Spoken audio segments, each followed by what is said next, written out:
अभी स्किन पे कोई प्रॉब्लम नहीं है, कोई फेशियल हेयर नहीं है, कोई ऐसे एक्ने पिंपल की प्रॉब्लम नहीं है, everything is fine, but still they want to improve the quality of their skin. अभी जैसी भी है उससे थोड़ा और इम्प्रूव हो जाए, और फ्यूचर में जब जैसे जैसे एज बढ़ेगी वैसे वैसे एजिंग डिले हो जाए, जितनी हो सके रिड्यूस हो जाए, उन लोगों पे आते हैं। और अब ऐसे लोगों में भी ना पहले कुछ इश्यूज होते हैं, जैसे पहले बचपन में एक्ने थे, अभी एक्ने के मार्क्स हैं, तो एक्ने मार्क्स ये सब चीजें रिमूव की जा सकती हैं। हाँ, acne marks, you mean acne scars जो पिंपल के गड्ढे हो चुके हैं? हाँ जी, हाँ, ये रिमूव किए जा सकते हैं। सबसे पहले तो there are products these days available, जो अगर आपको एक्टिव एक्ने है और लग रहा है कि एक्ने जब तक जाएगा तब तक स्कारिंग हो जाएगी, तो these creams you can start applying from day 1। तो ऐसी क्रीम्स अवेलेबल हैं कि एक्टिव एक्ने में आप लगाएं। साथ साथ में मैं प्रिस्क्राइब करती हूँ सबको, जहाँ मुझे लगता है कि इनको स्कारिंग होने के चांसेस हैं। अच्छा, तो ये क्रीम्स में यूजुअली सेंटिला एशियाटिका होता है, ऐसे कुछ कुछ मॉलिक्यूल्स होते हैं, तो वो लगाने से with your pimple cream scarring के चांसेस रिड्यूस हो जाएंगे। अब लेकिन आपको लगता है कि स्कारिंग हो चुकी है, पिंपल 10 साल पहले हुए थे या 5 साल पहले हुए थे, अब पिंपल नहीं निकल रहे हैं, गड्ढे रह गए हैं, तो उसको ठीक करने के लिए बहुत सारे ऑप्शंस अवेलेबल हैं। इसमें हम इन क्लिनिक ट्रीटमेंट्स ही सारे होते हैं, तो इसमें लेजर्स होते हैं, तो हम लोग CO2, MNRF यानी micro needling radio frequency, erbium yag, erbium glass treatments, and these along with PRP यानी जिसमें आपका ब्लड लेके प्लेटलेट सेपरेट करके, because platelets have growth factors, उसके साथ कंबाइन करके हम लोग करते हैं। तो इसके रिजल्ट्स बहुत ग्रेटिफाइंग हैं, रिजल्ट्स बहुत अच्छे हैं। आपके किस तरह के स्कार्स हैं उसके हिसाब से आपके डर्माटोलॉजिस्ट टेक्नोलॉजी डिसाइड करेंगे। काफ़ी बार एक जैसे स्कार्स नहीं होते, एक स्कार कुछ है, दूसरा स्कार कुछ है, तो उसके हिसाब से अलग अलग मोडालिटीज़ के कॉम्बिनेशन में आपको ट्रीटमेंट्स दिए जाएंगे ताकि सारे स्कार्स आपके इंप्रूव हों। TCA क्रॉस अवेलेबल है आइस पिक स्कार्स के लिए, जो थोड़े पॉइंटेड से स्कार्स होते हैं। उसके अलावा पैपुलर स्कार्स होते हैं नोज और चिन में, तो ये एक बहुत कॉमन वैरायटी है जिसमें चीक्स पे तो गड्ढे हो रहे हैं, लेकिन नोज और चिन पे ऊपर उठे हुए स्कार्स हैं, गड्ढे नहीं हैं। तो उनके लिए भी लेज़र और कुछ इंजेक्शंस उसके अलग से होते हैं, वो किए जाते हैं, तो उनसे ये स्कार्स फ्लैट होंगे जो ऊपर उठे हुए हैं पैपुलर स्कार्स। सो आपकी किस तरह के स्कार्स हैं उसके हिसाब से। कई बार बहुत ज़्यादा स्कारिंग होती है डीप, जिसका मतलब है कि there is a lot of fibrous tissue that is pulling the scar down नीचे की तरफ, तो बहुत गहरे गहरे गड्ढे होते हैं। ऐसे में इन लेजर्स के साथ हम सब्सिजन करते हैं, तो सब्सिजन में हम अंदर फाइबर्स को, पहले एडहेजन्स को ब्रेक करते हैं। जब वो फाइबर्स जो नीचे की तरफ स्कार को पुल कर रहे हैं उसको ब्रेक करेंगे, स्कार लिफ्ट हो जाएगा, फिर हम लेजर करेंगे। सो कहने का मतलब है कि अगर आप सही जगह से करवाएं तो अलग अलग मोडालिटीज के कॉम्बिनेशन से आपको बेस्ट रिजल्ट्स दिए जा सकते हैं। कितना टाइम लगता है इस तरह के स्कार्स को पूरी तरह कवर होने में? हम हर सेशन 6 हफ्ते में करते हैं। जैसे आज एक लेजर कराया, then 6 weeks is the time that your skin is going to take to build collagen, क्योंकि हम कोई बना बनाया कोलेजन डाल नहीं रहे हैं, हम लेजर लाइट डाल रहे हैं and we are stimulating your collagen to produce more collagen. तो उसकी वजह से धीरे धीरे 6 हफ्ते में आपकी बॉडी कोलेजन बनाएगी और वो स्कार की शेप चेंज होगी और वो स्कार लिफ्ट होगा, शैलो होगा, कम विजिबल होगा। And this takes 6 weeks time, and then after 6 weeks you come for your second session. And how many sessions one would need depends on the number of scars, type of scars and depth of scars.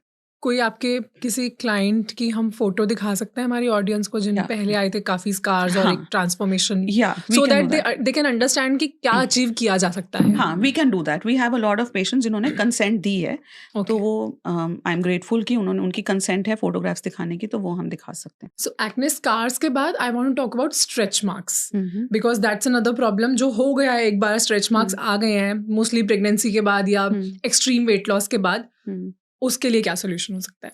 हाँ, सो stretch marks सबसे पहले तो again for everything I'd say prevention is better than cure.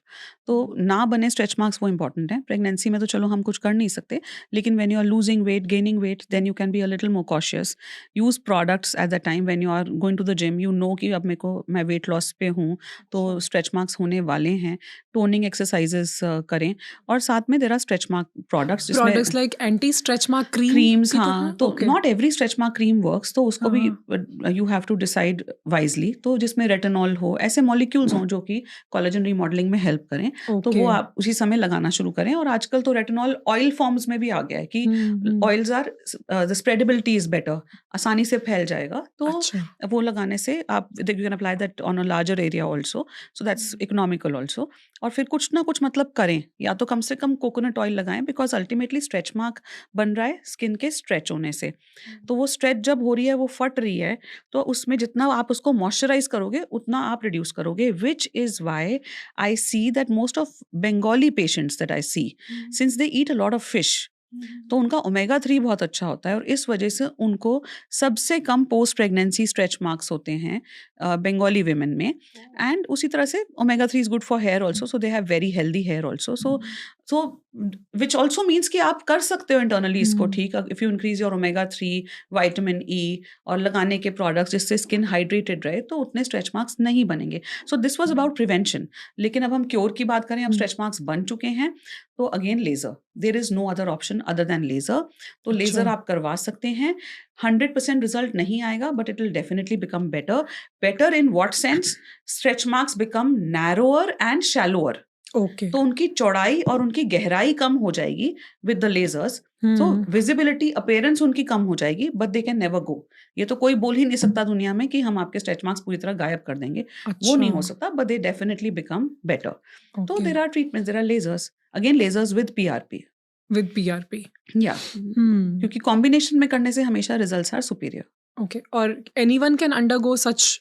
Oh yes, 100%, अनलेस कोई कहता है कि नहीं अभी मैं और ज्यादा वेट लूज कर रही हूँ, तो मैं बोलती हूँ फिर सारा कर लो उसके बाद ही आना, क्योंकि फिर वो नए नए स्ट्रेच मार्क्स होंगे। या if somebody is planning another pregnancy, then they also say कि ठीक है अब सेकंड बच्चा हो जाए।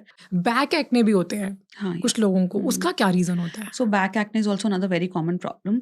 डैंड्रफ, जहां जहां डैंड्रफ गिरेगी वहां वहां एक्ने होगा, तो forehead and back, upper back, इसमें डैंड्रफ की वजह से बहुत एक्ने हो सकता है। डैंड्रफ शैम्पूज यूज करके बैक एक्ने सेटल हो सकता है। उसके अलावा वे प्रोटीन से बहुत back acne, face acne young boys में देखा गया है। उसके अलावा वैक्सिंग, शेविंग, ट्रिमिंग, वैक्सिंग अगर करते हैं तो आप हेयर फॉलिकल को इरिटेट कर रहे हैं। So post waxing folliculitis back पे बहुत कॉमन है, क्योंकि वो एरियाज वो हैं जिसमें रेगुलर वैक्सिंग नहीं होती। आर्म्स और लेग्स की तो लोग करवा रहे हैं, बैक की वैक्सिंग ओकेजनली करवाते हैं, तो उसके हफ्ते 10 दिन बाद ये हो जाता है कि वहां पे पस वाले दाने हो सकते हैं। सो एनीवे, जिस भी कारण से वो हुए, डैंड्रफ शैम्पू यूज करके and benzoyl peroxide based body washes आप यूज कर सकते हो। सो इसमें ये अच्छे स्ट्रॉन्ग बॉडी वॉशेस हैं जिनमें एंटीबैक्टीरियल प्रॉपर्टीज हैं। सो वो while bathing if you use, तो वो ठीक होगा। And of course correct the underlying cause which is dandruff in some cases, whey protein, shaving, post shaving folliculitis, waxing, तो वो सब। तो एंटीबैक्टीरियल बहुत ज्यादा होगा तो आपको एंटीबायोटिक्स भी खानी पड़ेंगी, है ना। ब्रीदेबल फैब्रिक पहनना है, पसीना इवेपोरेट करे, जितना पसीना रहेगा बैक पे तो पोर्स क्लॉग होंगे, तो उससे भी पिंपल बन सकता है। एंड डॉक्टर, उस कंडीशन को क्या बोलते हैं? कुछ लोगों के बॉडी में किसी किसी एरिया पे, स्पेशली जैसे यहाँ पे छोटे छोटे स्किन का टेक्सचर ऐसा होता है कि वो दाने होते हैं छोटे छोटे। That is keratosis pilaris. तो keratosis pilaris is this problem where you have bumps on the arms and legs. वो जो बेसिकली क्या होता है कि हर जगह पे आपका बाल नॉर्मली बाहर आ रहा है, लेकिन areas where the hair is not able to grow outside the skin, it is coiling inside the skin. तो यहाँ पे वो कॉइल हो रहा है, वो घुमौरियों की तरह लगेगा, चुभने वाले बम्प्स लगेंगे। वो बेसिकली ये है कि आपका बाल वहां पे बाहर नहीं आ पाया, अंदर ही कॉइल होता जा रहा है। तो उसके लिए you can use products that have ammonium lactate, urea, glycolic acid, because these are exfoliating molecules. तो ये डेड स्किन रिमूव करेंगे तो उससे वो बेटर होगा, लेकिन परमानेंट सोल्यूशन नहीं है। आप पूरी लाइफ लगा भी नहीं सकते यूरिया बेस्ड क्रीम, लेकिन ये काफी बार ये जेनेटिक होता है। तो आप स्क्रबिंग से, एक्सफोलिएशन से इसको इम्प्रूव कर सकते हैं, विजिबिलिटी कम कर सकते हैं, लेकिन जब छोड़ेंगे तो फिर से थोड़ा केपी वापस आएगा।